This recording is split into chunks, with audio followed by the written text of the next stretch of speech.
All information shared in this video is our educated opinion, formulated from research, judgment, analysis, education, and personal life experience. Any material used from the public domain follows fair use guidelines and applicable laws. The information can be used for illustrative, educational, and/or transformative purposes. Under Section 107 of the Copyright Act of 1976, allowance is made for fair use purposes such as criticism, comment, news, reporting, teaching, scholarship, and research. Fair use is a use permitted by copyright statute that might otherwise be infringing. This content is for education and entertainment. We encourage others to conduct proper research and, if needed, consult an attorney for legal advice regarding music licensing.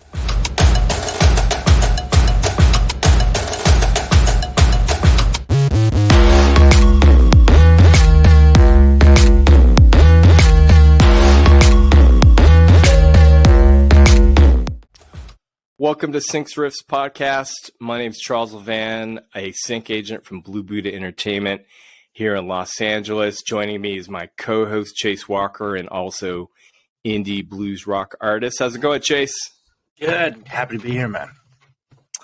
Well, hey, it's going to be a great day. Thank you so much, everyone, for joining us. And we got some great emails. And today we're going to break things down about Sync 101. So to set the stage, we get questions from independent artists who have some great songs in their catalog, and they want to know, how can I pitch my songs to film and TV and make money from that catalog? So to set things up, some basic terminology, one-stop representation. That's what we do here at Blue Buddha Entertainment.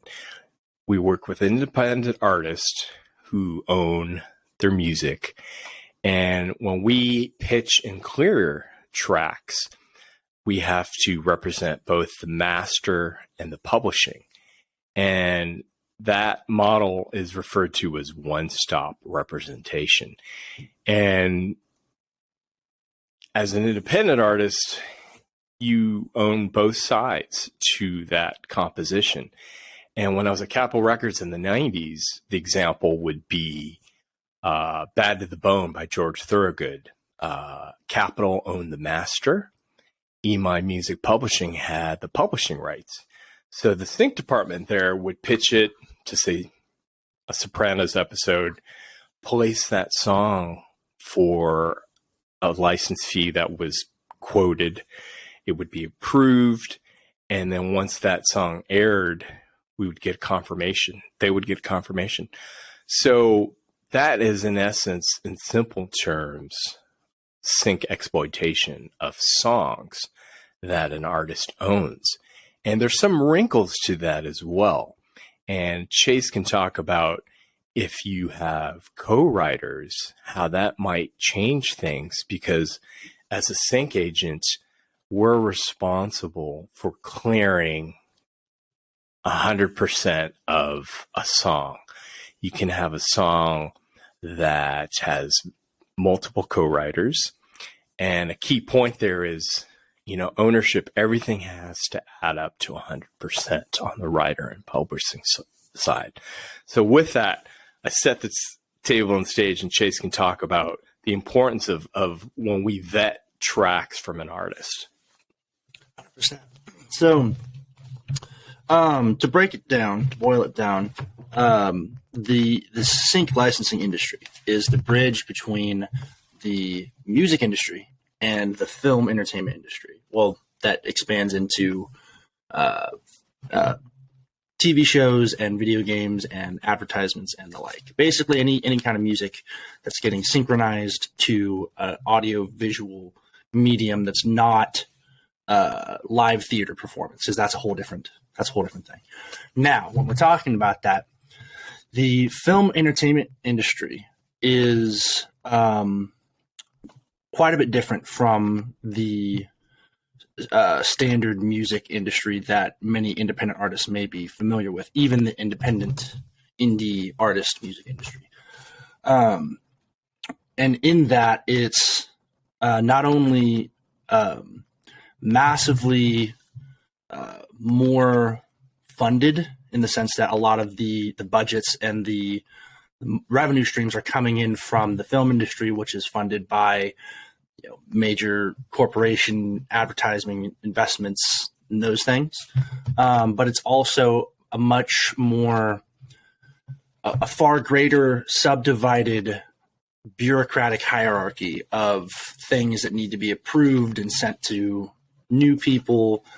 So essentially, when you're thinking about the sync industry, you got to think about a whole industry of subcontractors, right? And so when we get your music and we send it off to a supervisor, they have to compile that music in the same way that we compile our music.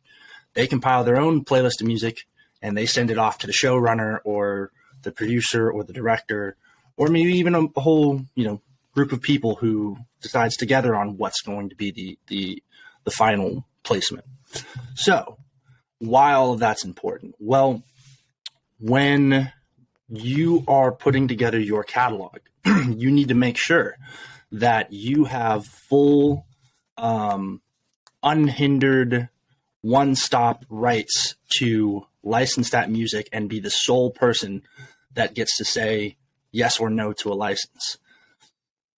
The reason that is, and that the way that can kind of get complicated is that with any piece of artwork or music or a recording that is collaborated, upon the creation of that work, upon the creation of that copyright, it is by statute technically owned amongst all of the collaborators equally. And so if no one person in that collaborative group is assigned to be the guy who's going out and exploiting that copyright, then what ends up happening is whoever's offered a license has to go back to their co-writers, back to their collaborators, and get their permission before they can move forward with that. Well, in the structure, in the bureaucratic hierarchy of the entertainment film industry, no one has the time to be going back and getting permission from 12 different collaborators, because the deadlines and the pacing on things are so quick, and everyone's working on a dozen different projects anyway, and they're getting 100 different song submissions. So that's all to say, in the sync licensing business, the more one-stop you can be, the more that you can be the sole administrator, the sole exploitee of that work, even though your collaborators are all still getting paid, the more likely it is that you're going to get your song all the way from in your Dropbox folder, all the way into the music supervisor's Dropbox folder, all the way into the showrunner's Dropbox folder, into the show.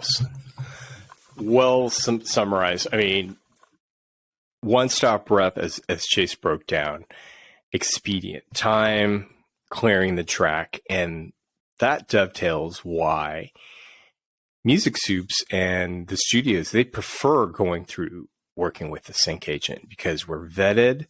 We go through, work with independent artists and connect the T's and dot the I's. So a simple example would be if Chase and I co-wrote a song 50-50, we own both the writer and the publishing, and we're independently published.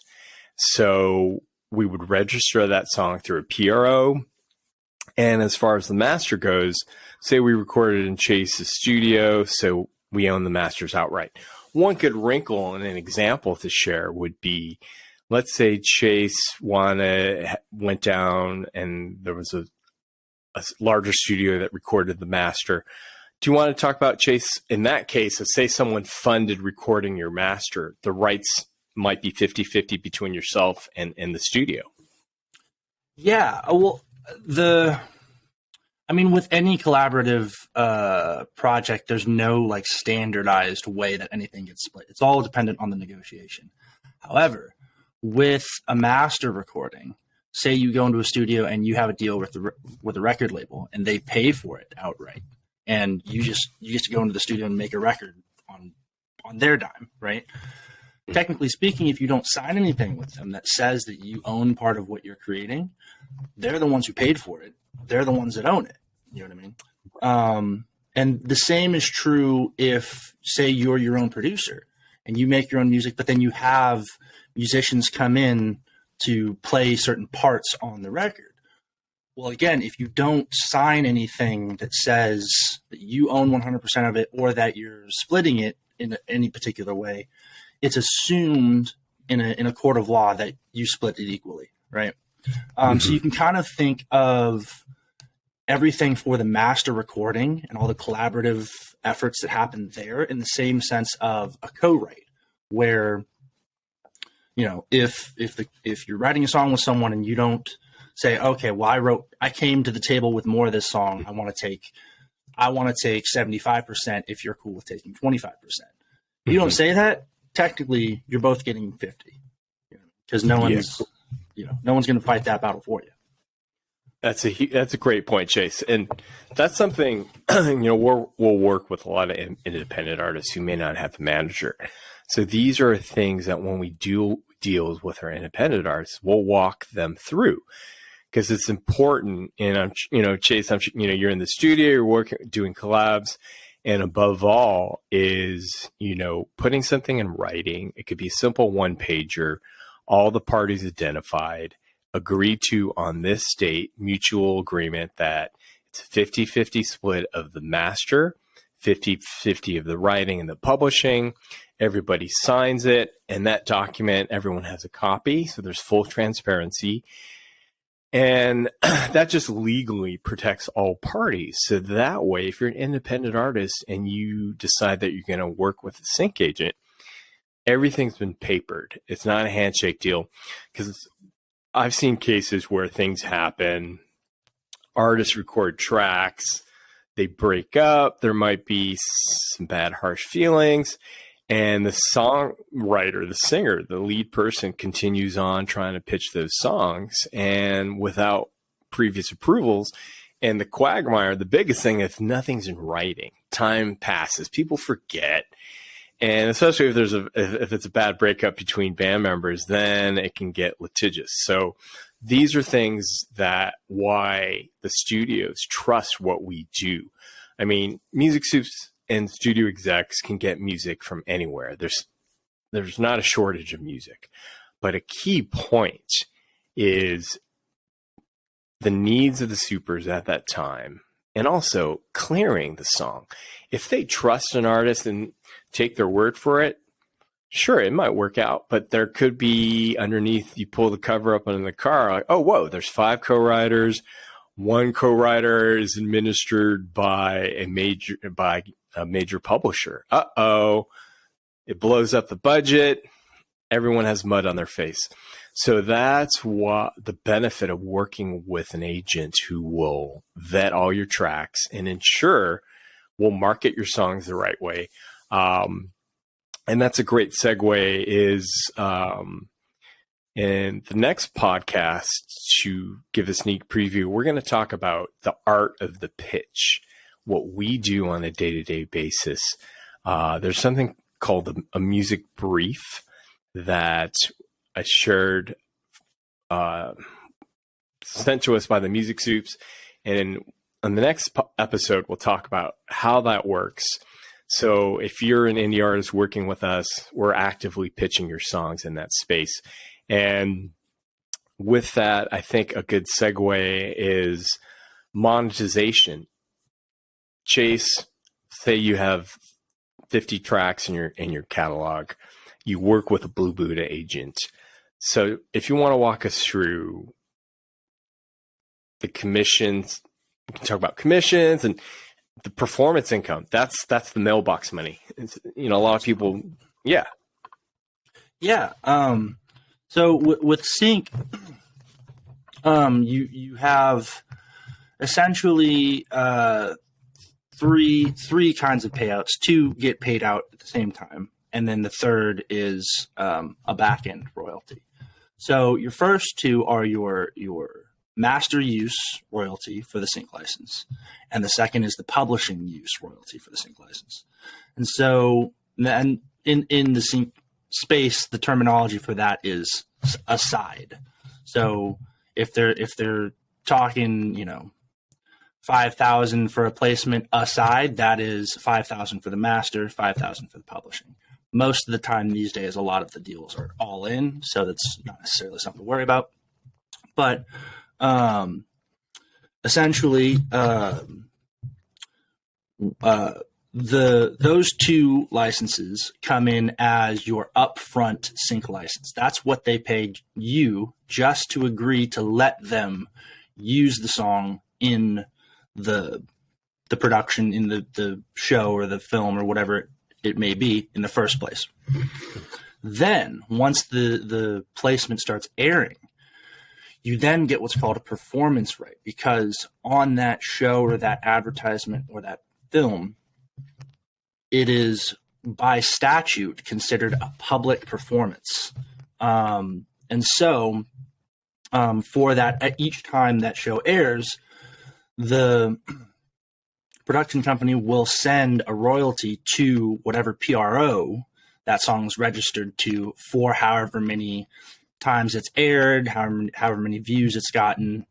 There's a whole breakdown of how they pay those royalties out, but essentially those are the royalties that you'll see coming in on a consistent basis, where the sync license tends to be a one-time upfront fee.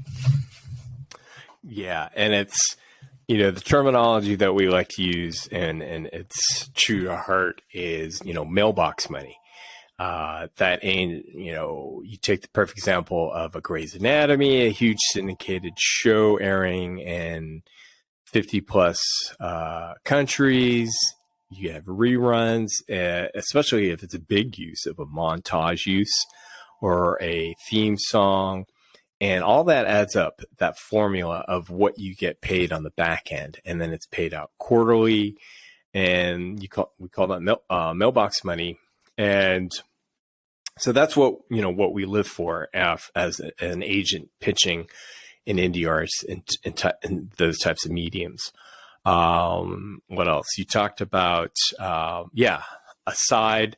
So if someone quotes us and says, the budget's 10,000 all in, so that's all in and you don't have to break it down. So it's 5,000 aside.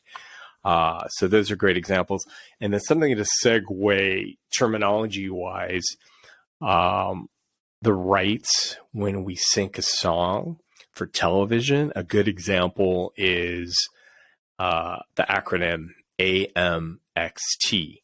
So if I was pitching his track for a 1-minute background vocal in a show, and their budget, their quote is 3,000 AMXT. So that means all media excluding theatrical. So all media means all media here in perpetuity. So in the old days, 2002, when Blue Buddha started, we had Blu-ray, we had DVDs, and we had ancillary streams. Those were broken out as options. So we would have the TV use was, say, 1,500 or 2,000. And then if the option were picked up for release on DVD or Blu-ray or streaming, those were separate revenue streams. So now it's AMXT, and that's something that we negotiate on behalf of the indie artist. And with that, I think it's great. We get emails on this topic matter. So something we're going to offer April 19th at 10 a.m. is a 1-hour webisode, basically Sync 101. Jason and I, we're going to be on this free sync Zoom. You can get info on our IG page, which is at Blue Buddha ENT. You can sign up. There'll be a wait list there. We'll have a Q&A. We're going to do a short presentation on some other topics that individuals have always asked us about, how sync works. It'll be great. 1-hour free Zoom. Check it out. And with that, on the next podcast, we're going to break things down. The art of the pitch. What do we do as sync agents working with music supers? So the art of the pitch, episode 2, really going to be informative. And thank you so much for tuning in. If you like what you heard today, subscribe, leave questions, comments, anything you want to hear in future podcasts. Hit the like button, tell your friends on Blue Buddha Ent on YouTube, and really appreciate it. And we'll catch you on the other side. Have a great one, guys. Go.